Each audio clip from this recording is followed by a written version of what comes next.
Olá para você que acompanha a gente. O Café PT de hoje vai conversar com a deputada estadual pelo PT de Minas Gerais, Andréa de Jesus. Ela que também é presidente da Comissão de Direitos Humanos da Assembleia Legislativa de Minas Gerais.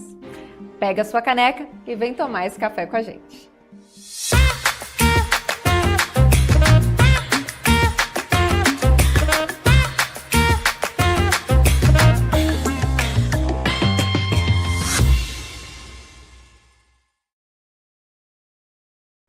Muito obrigada por ter aceitado esse convite, deputada, por estar aqui com a gente para tomar esse café e bater esse papo. Queria Delícia. começar perguntando para a senhora sobre essa data agora, do 20 de novembro, que agora é um feriado nacional, que foi uma lei sancionada pelo presidente Lula, e que esse vai ser o primeiro ano, né, dessa data, desse feriado. Queria que a senhora falasse da importância do Dia da Consciência Negra ser considerado um feriado nacional. Uma conquista, né? Uma conquista não só para o movimento negro, nós falamos uma conquista para o país e para uma nação que começou a sua sociedade através de um regime escravocrata. As consequências de 350 anos de escravidão ainda estão muito presentes na nossa vida. E nós estamos falando de uma população negra que sequer se tornou cidadã. Nós estamos falando de pessoas ainda que não têm CPF, pessoas que não conseguem emprego de carteira assinada, empregos formais, somos minoria ainda nos concursos públicos. Ainda há uma discriminação muito grande, e a discriminação é de classe, mas também de gênero.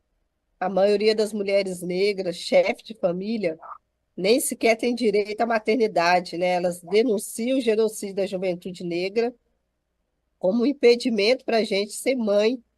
Então, nós precisamos desse dia não só para denúncia, mas para reconhecer nossos heróis. Eu assisti ontem um filme muito interessante falando dos desaparecidos da ditadura e pouco se vê falar da atuação do povo negro na ditadura. Então, essas histórias apagadas precisam de memória para a gente alcançar justiça. Então, é fundamental ter uma data em que a gente reconhece Zumbi dos Palmares como um herói, mas principalmente que a gente reconhece que a nossa luta ainda segue pelo processo de abolição. A senhora é uma mulher preta de periferia, né, de Ribeirão das Neves, da região metropolitana de Belo Horizonte. Foi mãe solo, empregada doméstica, professora de educação básica, advogada popular e se tornou a primeira mulher negra a ocupar uma cadeira na Câmara Legislativa de Minas Gerais. Queria que a senhora falasse sobre a responsabilidade de ocupar um cargo como esse e esse espaço de poder. Então, a responsabilidade é muito grande, né? E muitas vezes pesa sobre a gente isso, né? A gente carrega a demanda de mais de 500 anos de reparação. Há poucos 135 anos a gente conseguiu sair da senzala, mas as demandas para que a gente alcance a cidadania é muito grande. Então, nós chegamos na Assembleia Legislativa numa conquista que é sim das mulheres, com as várias marchas de mulheres negras, com várias ações do movimento negro, que a principal demanda era aprender a ler para ensinar os camaradas. Então, teve um processo de formação e de aprender a ler literalmente, né? O curso superior, que é tão desejado por tantos, também mudou minha vida. Então, essas oportunidades com política pública foram fundamentais para a gente chegar onde nós chegamos. E estar na Assembleia hoje também ainda é um ato de resistência. Somos minoria, minoria de mulheres, as brancas, e quando se trata de mulheres negras, hoje são três, no universo de 77 deputados. Então, trazer a pauta da negritude para esse espaço, transformar a estrutura, ainda é uma tarefa de muitos, muitos anos. Então, tá lá, é um processo de resistência. E E quais são Oxalá os que chegamos. e, e quais são os principais desafios desse cargo, deputada? Olha, eu moro na periferia, né? Então, ainda para trabalhar, a gente atravessa o desafio de cuidar da família. Eu venho de família muito simples, morar na periferia. Assim que eu tomei posse, toda a estrutura da minha casa mudou, né? precisou reforçar a segurança, era um lote aberto que a gente precisou alterar, vestir roupas que eu não estava acostumada a vestir, usar uma linguagem que eu não estava acostumada. Hoje a gente lida o tempo todo com projetos de lei e mudança na legislação que impacta muito no povo, mas o povo acompanha pouco, então traduzir isso para o povo é um desafio enorme. Entender o ciclo orçamentário, explicar para o povo que abrir uma escola e fechar uma escola é um processo longo e que demanda buscar receita, mas ao mesmo tempo defender ideologias. Não fechar a escola é uma defesa, mas também a manutenção desses equipamentos demanda recurso.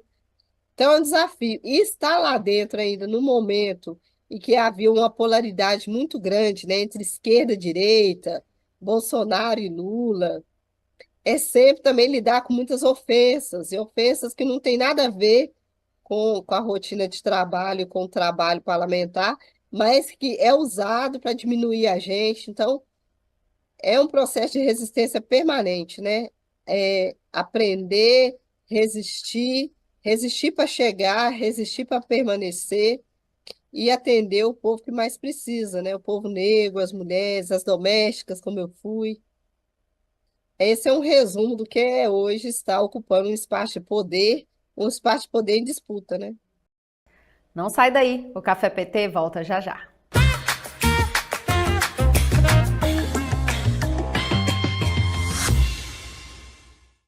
Tudo sobre as ações do governo Lula, os projetos que estão movimentando o Congresso e as principais informações do partido. Se é notícia para o trabalhador e para a trabalhadora, está no jornal PT Brasil.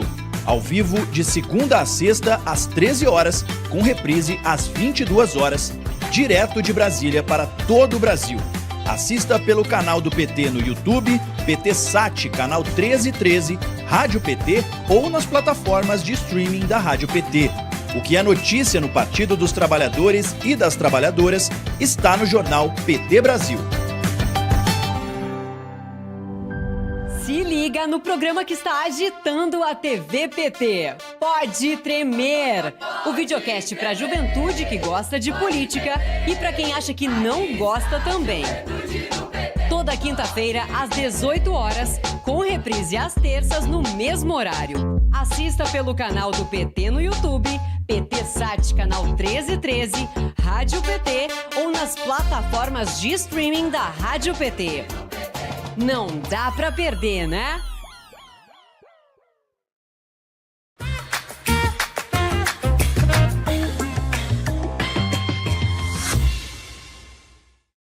Estamos de volta com o Café PT e hoje a gente está conversando sobre políticas públicas para a comunidade negra, violência política de gênero, entre outros assuntos muito importantes, com a deputada estadual do PT de Minas Gerais, Andréia de Jesus. A senhora falou, né, que são pouquíssimas mulheres lá na Câmara Legislativa de Minas Gerais. A senhora já sofreu algum tipo de violência política de gênero por ser mulher e estar ocupando esse lugar? É a Assembleia Legislativa de Minas Gerais, né? Diversas, né? Diversas violências. O silenciamento, mandar calar a boca, mandar estudar. Você está discutindo a pauta dos direitos humanos como um todo, né? Sistema prisional, tortura, violência para agentes de segurança pública, falta de saneamento, falta de água, falta de atendimento de saúde, isso tudo é direitos humanos, mas você vai discutir isso, muitas vezes, quem não tem resposta tentam silenciar, e aí os xingamentos das mais variadas formas. Eu tive 2 vezes projetos de lei retirados de plenário com argumentos de que ou eu estava favorecendo interesse de bandido, que é cuidar de quem está hoje privado de liberdade, e de me chamar de tchutchuca do PCC, mas também violências como usar as redes sociais para cortar falas minhas, e isso eu estou falando de parlamentares, cortar trechos de fala minha pública e usar a própria rede para incitar policiais ou incitar bolsonaristas ou pessoas que apoiam a extrema-direita contra mim, colocando as pessoas para me perseguir, e isso resultou hoje em quase 80 inquéritos que eu tenho aberto de injúria racial, e ameaças de morte, que vão esvaziar o revólver na minha cabeça, vou morrer como Marielle morreu, que eu não entendo de política, que eu tenho que voltar para a cozinha. Então, essa é um pouco da realidade que eu venho sofrendo nos últimos 6 anos, né? Porque já estou no segundo mandato. Nossa, é muito grave, né, deputada? Assim, essa é a realidade de muitas mulheres, não só da senhora, né, mas que se arvoram a ocupar esses espaços de poder. E como que a senhora vê essa luta das mulheres na ocupação desses espaços de poder? Que tipo de políticas públicas a senhora tem trabalhado nesse sentido para empoderar cada vez mais as mulheres? Então, eu costumo dizer que o meu corpo é transitando dentro da Assembleia Legislativa e outros espaços que hoje a gente consegue penetrar, que a palavra penetrar é boa de utilizar, porque é sempre de forma muito violenta a nossa presença nos espaços, né? Porque a porta não está aberta, abre também, inspira outras mulheres, isso é importante. Acho que o processo, esses 6 anos eu tenho percebido isso, muitas mulheres nos procuram dizendo que se inspiram no meu trabalho, na minha segurança em seguir como parlamentar e presidente de direitos humanos, isso inspira outras mulheres, isso também tem sido muito gratificante. Mas nós conseguimos trazer a pauta das mulheres negras para a Assembleia Legislativa. Eu presidi no primeiro mandato a Comissão de Defesa dos Direitos das Mulheres, e eu trouxe muitas audiências para dizer da solidão da mulher negra, do acúmulo de funções que ainda está sobre as mulheres negras. Estou falando que nós somos as cuidadoras, cuidadora de idosos, cuidadora das casas, cuidadora dos filhos das mulheres brancas, que a gente ainda cumpre muito papel que deveria ser da Previdência, né, ou da assistência social, que é cuidar de pessoas com a saúde mental comprometida. Então, o papel das mulheres é um papel fundamental para a sociedade se manter, e a gente conseguiu debater isso na Assembleia Legislativa a ponto de avançar em trazer e conseguir aprovar, por exemplo, a primeira Assembleia a aprovar uma política de enfrentamento à violência política contra a mulher, que nós fomos de autoria coletiva, mas de iniciativa da Comissão de Direitos Humanos, em trazer os relatos das mulheres que sofreram violência e dizer, é papel do Estado parar isso. Então, assim, 80 inquéritos não é responsabilidade da Andréia, isso precisa ser o Estado brasileiro acompanhando cada caso de violência, que muitas mulheres aqui em Minas deixaram de ser vereadoras. A Karina, que é uma vereadora lá do Cerro, eu acho que é um caso emblemático que muita gente acompanhou, e a gente conseguiu, inclusive, não permitir que ela fosse criminalizada por defender comunidades tradicionais contra o avanço da mineração aqui em Minas, e essa mulher sofreu ameaças de toda forma, inclusive de questionar as atribuições dela, como ela é dentista, e aí começaram a questionar se ela de fato estava cumprindo o papel de vereadora ou se era de dentista, se ela estava cumprindo a carga horária, no sentido de tentar tirar o mandato dela, sendo que isso nada tinha a ver com a rotina de trabalho dela. Então, assim, tentar desqualificar, prender, ela foi algemada, jogada dentro de uma viatura, desconsiderando que ela tinha, inclusive, prerrogativas como vereadora para fiscalizar serviço público. Isso é um pouco da realidade que a gente enfrenta aqui, e eu acompanho diversos casos, mas a gente levou isso para o Ministério Público Federal, e hoje tem um grupo de trabalho do Ministério Público Federal acompanhando os casos de Minas Gerais, que a gente brigou e lutou para que houvesse uma comissão que reconhecesse que a violência que a gente sofre é uma violência por ser mulher e por estar em espaço de poder e decisão, e que a gente não pode recuar. E a senhora, como presidente da Comissão de Direitos Humanos da Assembleia Legislativa de Minas Gerais, que tipo de denúncias que vocês recebem lá na Comissão de Direitos Humanos? Olha, todas as áreas a gente recebe, né? Tanto violência contra criança, adolescente, idosos, imigrantes, trabalho escravo, que é uma realidade. Isso também fica muito invisibilizado, mas são centenas de casos de resgate de trabalho escravo, pessoas que sofrem atentado contra a própria vida por enfrentar o trabalho escravo nas lavouras de café e de uva, cana aqui em Minas Gerais, mas o ranking é violência contra as mulheres e tortura dentro do sistema prisional. O sistema prisional aqui é uma pauta de pouca visibilidade. Nós temos verdadeiras masmorras em Minas Gerais. As pessoas que estão privadas de liberdade são privadas de atendimento de saúde, são pessoas que estão convivendo, além da superlotação, convivendo com pessoas com transtornos mentais. Você imagina uma pessoa com comprometimento mental numa cela com 42 pessoas e apenas 6 camas, o revezamento para dormir, a cada 4 dias uma pessoa consegue deitar numa cama. E essas pessoas hoje estão vivendo com racionamento de água depois do rompimento das barragens de Brumadinho, porque contaminou vários rios e até o sistema prisional ficou comprometido o abastecimento de água. Então, tem várias violações. Então, a maioria dos casos que a gente recebe na Comissão de Direitos Humanos são centenas. Nós estamos falando que a população brasileira hoje quase 90 mil pessoas encarceradas, quase 100 mil. Então, é muita gente que procura a Comissão de Direitos Humanos para ter informação sobre entes que estão presos, mas principalmente pessoas, inclusive, que desaparecem dentro do sistema, que morrem e não informam a família, né? Então, a gente acompanha isso muito de perto, isso é os maiores casos. Nós estamos falando de fazer cerca de 1.000 ofícios por mês, só E quais envolvendo... ações têm sido tomadas, deputada, em relação a essas pessoas, esses indivíduos, né, com privação de liberdade do sistema Pois é, prisional? a gente acompanha de perto, fazendo visita técnica. Então, nós fizemos visita técnica em boa parte dos presídios, onde tem a maioria o maior número de pessoas encarceradas. Vou pedir desculpa a vocês, porque eu estou na minha casa em Ribeirão das Neves, tem agora um volume de cachorro latindo.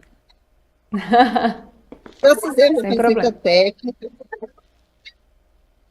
Deixa eu ver se fone de ouvido vai ajudar. Mas nós fizemos visita técnica. Nós também conseguimos trazer o Ministério de Direitos Humanos agora com o presidente Lula, que o Ministério de Direitos Humanos só voltou agora, então nós conseguimos acompanhar por meio do Conselho Nacional de Direitos Humanos, relatório do sistema. A gente tem avançado com os tribunais, aqui tem um grupo de monitoramento dos tribunais, que também formou uma parceria muito importante com o mandato. Então, nós temos alguns desembargadores, inclusive abolicionistas, que ajudam a gente a identificar situações de tortura e interrompê-las, por exemplo, falta de água, alimentação estragada, a gente fiscaliza. Algumas unidades prisionais agora têm um profissional que acompanha essa alimentação para tentar mitigar essa situação que está nitidamente envolvida com corrupção, né? São 10 milhões por mês de alimentação no sistema prisional, e infelizmente as empresas que lucram com isso não têm compromisso com a qualidade, então a gente tem monitorado e acolhendo os familiares. Então a gente também está lutando muito aqui com emenda parlamentar, com intervenção, tribunal, ministério, agente, OAB, juízes também que formaram um juiz pela democracia, tem ajudado a gente a evitar a revista vexatória, que é a revista feita diretamente no corpo, principalmente de mulheres, né? Colocando as mulheres nuas e fazendo posições que são violentas contra as mulheres e garantindo o body scan, que é o equipamento próprio para as pessoas passarem, tirar o raio-x e, com isso, evitar de que elas tenham que passar por essa revista, que já é proibida pelo STF e que a gente tem conseguido aqui implementar esse equipamento nos presídios, cobrando que o governo federal mande a sua parcela, cobrando que com emenda parlamentar a gente tenha formação dos policiais penais para usar esse equipamento, mas principalmente, né, assim, acompanhando de perto os presídios aonde há maior número de violações, como são os maiores ou os mais distantes da capital, onde também é mais difícil das pessoas chegarem. A senhora também ajudou a construir o projeto do Estatuto da Igualdade Racial em Minas Gerais. Quais transformações esse estatuto vai trazer e o que falta para ele ser implementado?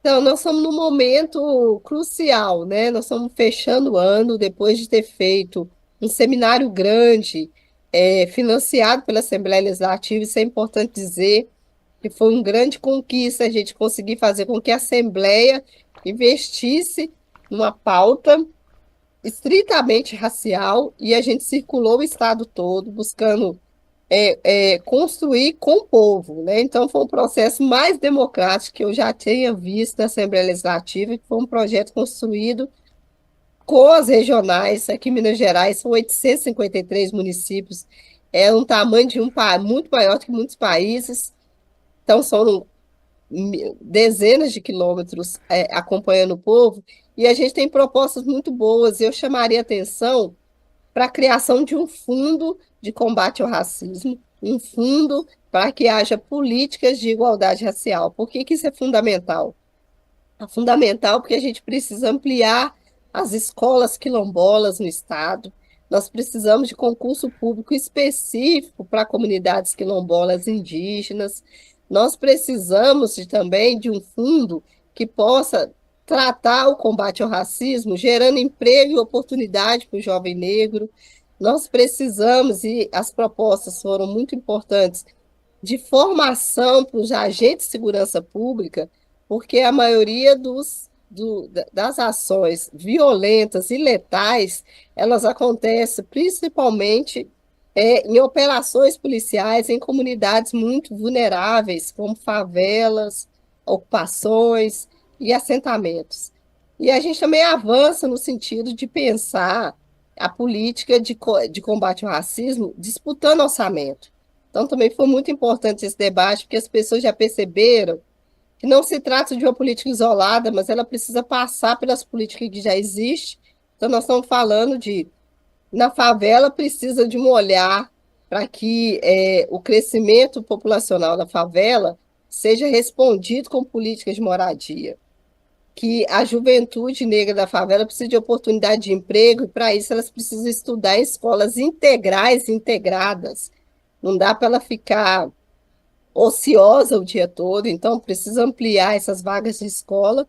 E também é fundamental pensar na segurança pública para além da polícia, né? Então foi muito interessante discutir políticas culturais que incentivam o jovem a produzir cultura a partir dos seus territórios, com editais próprios para a juventude negra e, principalmente, editais facilitados, né, que sejam alcançáveis pelo povo negro, que muitas vezes tem ainda um nível de escolaridade menor e tempo menor para disputar editais de cultura.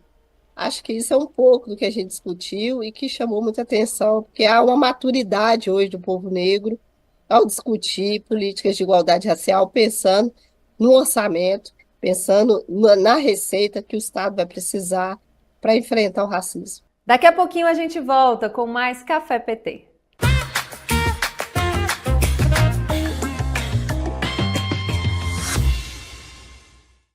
Tudo sobre as ações do governo Lula, os projetos que estão movimentando o Congresso e as principais informações do partido. Se é notícia para o trabalhador e para a trabalhadora, está no Jornal PT Brasil. Ao vivo, de segunda a sexta, às 13 horas, com reprise às 22 horas, direto de Brasília para todo o Brasil. Assista pelo canal do PT no YouTube, PT Sat, canal 1313, Rádio PT ou nas plataformas de streaming da Rádio PT. O que é notícia no Partido dos Trabalhadores e das Trabalhadoras está no Jornal PT Brasil. Se liga no programa que está agitando a TV PT. Pode tremer! O videocast para a juventude que gosta de política e para quem acha que não gosta também. Toda quinta-feira, às 18 horas, com reprise às terças no mesmo horário. Assista pelo canal do PT no YouTube, PT Sat, canal 1313, Rádio PT ou nas plataformas de streaming da Rádio PT. Não dá pra perder, né?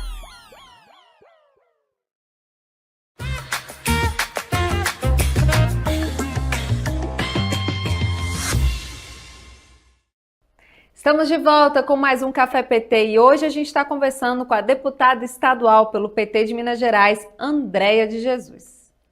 A senhora está no seu segundo mandato e como que a senhora vê essa mudança no debate das políticas públicas para a igualdade racial desde desse novo mandato do presidente Lula? O que mudou nesse novo momento, com esse novo governo, para as políticas de combate ao racismo? Pois é, eu tenho feito muito essa reflexão, né, gente? Política de combate ao racismo é o pé de meia.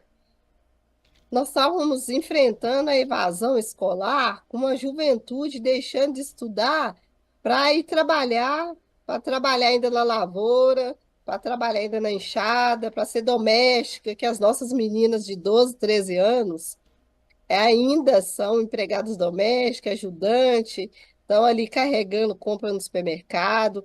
Então, o pé de meia, esse incentivo para que o jovem permaneça no ensino médio, nos últimos anos do ensino fundamental, é política de combate ao racismo, porque nós sabemos que a juventude negra é a que começa a trabalhar aos 12 anos, como eu comecei, na infância ainda, e que muitas vezes não consegue conciliar isso com a escola. Política de combate ao racismo no governo Lula é voltar para Minha Casa Minha Vida, consciente de que ainda precisa ser uma política feminista, então a política é para as mulheres chefes de família, que não conseguiram, saiu da senzala andando e até hoje está andando sem direito à propriedade. Então, quando a política Minha Casa Minha Vida dá propriedade, dá o título de propriedade para as mulheres, nós estamos falando de política de combate ao racismo. Quando a gente avança para garantir que a escola volte a ser escola integral e que os institutos federais, como a gente vai ter um aqui em Minas Gerais, o Instituto Quilombola, o Instituto Federal é a escola de ensino médio, em que o aluno fica o dia todo e, além de aprender o ensino médio regular, ainda tem um ensino técnico. Ele sai de lá apto para trabalhar na indústria, para trabalhar com química, para trabalhar com administração pública. Isso é política de combate ao racismo, né? A gente dá oportunidade, e aí eu vejo hoje a nossa ministra Anísia, né, falando muito em genocídio, em feminicídio zero. Quem são as mulheres hoje que estão morrendo? A Lei Maria da Penha conseguiu reduzir a violência contra as mulheres brancas, mas entre as mulheres negras ainda só aumentam.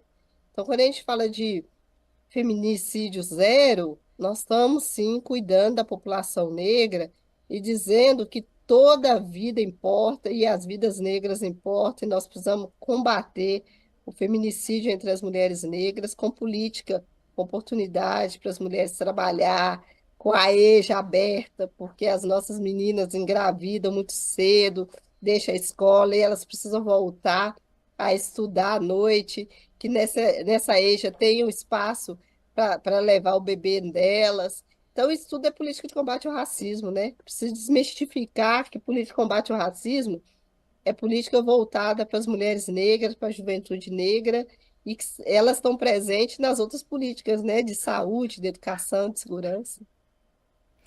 E para a gente fechar, deputada, esses programas sociais, né, que a senhora citou, todas essas políticas, o que a senhora vê de perspectiva de futuro, a médio e longo prazo, a partir desses programas sociais e dessas políticas que estão sendo implementadas agora? Olha, é um caminho sem volta, né? Nosso povo negro está avançando, nós estamos nas universidades. Eu sou aluna cotista e a história da minha vida mudou depois do ProUni, mudou depois das cotas. Mudou a vida da minha família, né? A qualidade de vida que hoje eu posso ofertar para minha família. E eu estou falando da minha família estendida, né? A gente tem observado que os quilombos, com o programa de aquisição de alimentos, eles estão produzindo, entregando para as escolas, entregando para o exército. Então, assim, o desenvolvimento, ele não é coisa intangível, como a gente fica discutindo aí, taxa Selic, taxa isso. Não, é a partir de pequenas coisas no cotidiano tem mudado a realidade do nosso povo, dando oportunidade de trabalho para que o jovem não saia do campo. Eles estão produzindo, entregando para o governo federal. O governo federal compra, entrega para as escolas. Nós estamos vendo hoje a prova do Enem, né? Sempre teve estados que teve 100% de inscrições. Isso é o pé de meia, é incentivo para ele fazer a prova do Enem, e isso é oportunidade que abre portas não só de emprego, mas de desenvolvimento cultural. Passar pela universidade, você muda a sua vida, mas muda também a estrutura, né? Nós estamos falando ainda de um modelo de educação ainda que precisa passar por importantes transformações para a gente não colocar o eurocentrismo, quer dizer, o conhecimento dos europeus no centro. Nós estamos trazendo o conhecimento africano para o centro dos debates das universidades, com a presença da juventude negra lá dentro, com os mais velhos voltando a estudar. É isso, assim, eu tenho uma expectativa muito positiva de que os avanços eles estão acontecendo. Muitas vezes não estão nos outdoors, né? Quem procura o Haddad quer saber como é que vai reduzir as políticas sociais. E pelo contrário, né? Nós estamos mostrando que política social dá retorno com receita para o governo. Muito obrigada por ter estado aqui com a gente, tomando esse café, batendo esse papo, trazendo aí essas perspectivas, né, comentando sobre todas essas ações que a senhora tem desenvolvido tão importantes. Muito obrigada por ter conversado com a gente aqui no Café PT. Obrigada, e eu estou à disposição.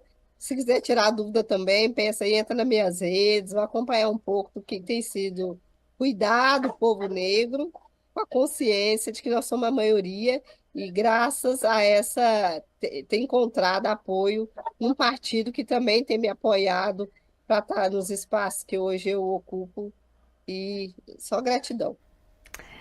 E esse foi o Café PT. Hoje a gente conversou com a deputada estadual pelo PT de Minas Gerais, Andréia de Jesus.